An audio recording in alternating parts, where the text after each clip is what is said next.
What's up, good people? Mark Holmes here, and as always, I want to say thank you all for watching, commenting, subscribing, and being part of the Joe Boo Sports Report. Without you guys, as well as you ladies, you know that this literally does not work. Hope everybody's having a great Saturday. I've got less than 3 hours for a party. About 20 to 25 people at the Red Brick House, so I'm running around because I got to pick up some stuff and I got to get back and get all the hors d'oeuvres and stuff together for this party. Cowboys have a problem or a conundrum or something to think about for next year, because what everything is right now is we need to start looking at how can we be the best team next year. Now, number one thing I would say is get a GM and a capologist, but that ain't going to happen. So the next thing we have to do is we have to determine which pieces on this team are worthy of bringing back, which ones are worthy of bringing back but need more help, and so on. And one of those evaluations we have to look at is right now, I remember how Dan would be talking about Rico who? You got some Rico guy that's a running back. Never heard of him. Okay. Well, Rico at the moment has 721 yards. You say, okay, that's not a whole hell of a lot. It's not a whole hell of a lot. But here's the thing that's interesting about Rico, because the last 3 weeks, Rico has been getting better and better and better.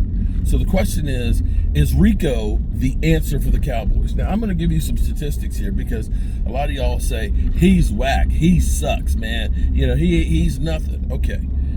If we're looking at Saquon Barkley is averaging 6.1 yards a carry, which is unbelievable. Could potentially beat the NFL's all-time leading rushing record. But I look at that and say, he does have a great offensive line in front of him. He does. He really and truly does. I can't say that about the Dallas Cowboys.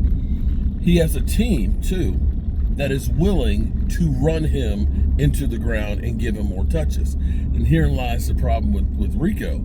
Rico's not getting that many carries. So the question you have to wonder is Rico at his peak of how many carries he should have in a game, or can he be a bellwether back? Because here's what's interesting.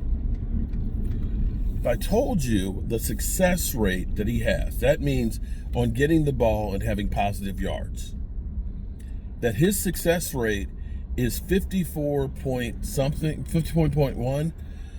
Saquon's is 56. So we're talking about him being the 9th best success rate. Now, if you're telling me that he's getting positive yardage almost as regularly as Saquon, and don't get it twisted, I'm not saying that he's Saquon. I'm not. But what I'm doing is using this to compare where he is as a player. Because when you look at the Cowboys' offensive line versus the Eagles' offensive line, a lot of times Saquon is not getting touched until way beyond the line of scrimmage. So his success rate should be more positive than Rico's. Rico's, that's not always the case, bro. Our offensive line sometimes is not done jack, but his success rate is up there in the top half. We won't be on the top half, the top 10 in success rate. He's averaging 4.8 yards a carry. 4.8 yards a carry. Last year, Tony Pollard averaged 4.1. Zeke Elliott hasn't averaged 4 yards a carry in forever. Now again, he's got 4 games to get 279 yards to reach 1,000, which means he's got to get 60.7 yards per game to get there. Okay, he's averaging 60 yards a game because the Cowboys don't believe in running him, even when he is making hay. This is what drives you crazy. And I look at this and say, that's on you, Mike. That's on you. Rico had the game of his career this past week. Now, granted, the Bengals aren't a great measuring stick. Okay, let's be clear here. Their defense is not good. They were missing, a linebacker that, they just lost a linebacker and I think a defensive lineman too. So that's not exactly what he's going to be facing on a regular. Okay, so I will give you, I'm not so sure. But he still was averaging 7.3 yards a carry. Bro, he ran off late in the game a 14-yard run on first down. What did we do instead of sticking with the hot hand? And see, this is what the Eagles do. They keep running Saquon because he's got until you can stop him, we're going to keep doing that. Unfortunately, Mike McCarthy, he stops and does something else. We ended up passing on 3 downs. It's like, God. I mean, I know I'm not a head coach. I don't have the experience of being, that guy and this, that, and the other. I get it. But if I've got a running back who's having a career day, who is averaging 7.3 yards a carry, I'm going to keep on running his motherfucking ass. Okay? I'm going to keep on running it. So now, here's the conundrum for the Cowboys, or the crossroads, or whatever you want to call it. What will they do? Do you now look and say, we're good at running back and not look at drafting? Because, Austin Gentry, we looked at, people are like, oh, that's the guy, he wants to come here. Do you look at that and say, we're going to get another running back, we're going to take a first-round pick and get another running back? Or do you look at it and say, we'll get another running back later in the draft and use that capital in another spot?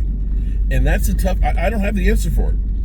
I wish I had the answer for it, but I don't. So this is the problem for the Cowboys. Where are we going to look at and say, oh, there's that house right there.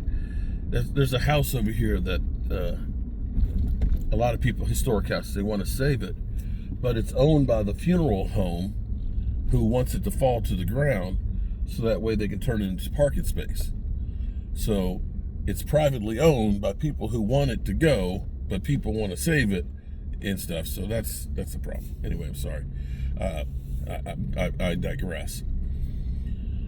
So that's the conundrum that the Cowboys have. Where are we going to look at and say our biggest need is? Going into the season, you had to say running back was. And it's sad that the Cowboys ended up wasting time, with that game where we were like, oh, we got Dalvin Cook. Let's get Dalvin Cook. Dalvin Cook, wow. Never seen a running back fall off a cliff like that. I mean, at least Zeke was kind of steadily going down. He just dropped, is just gone. It's like, oh yeah, Dalvin Cook. Yeah, he's on the practice squad. So that's the big question here is what do you do with Rico? His yards per carry is top 10. His success rate is top 10. Those are things that you want to have, okay? If you're telling me that he possibly could be a top 10 running back if given the opportunity, then you look and say, okay, we're good there. But then it could be a Tony Pollard situation where Tony Pollard, when he had to get more carries and be the lead back every, game, his body was falling apart. We'll see what they do.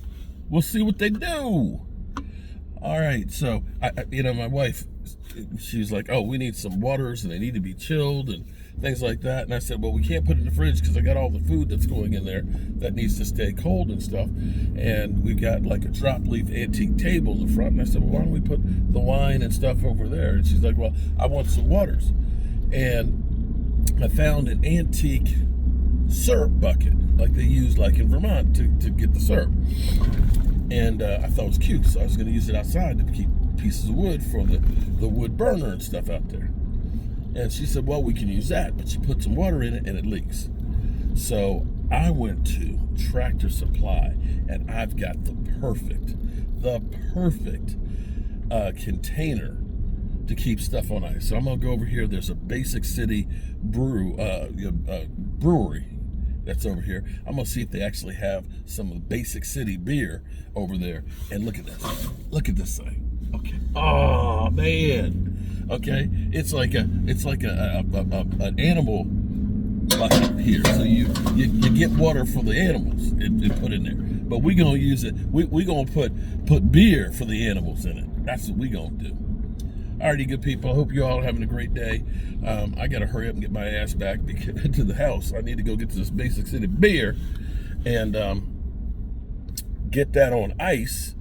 And I got a ham in there cooking to make ham biscuits. Ham biscuits, and got some shrimp cocktail and some crab dip and some meatballs. Yeah. Peace.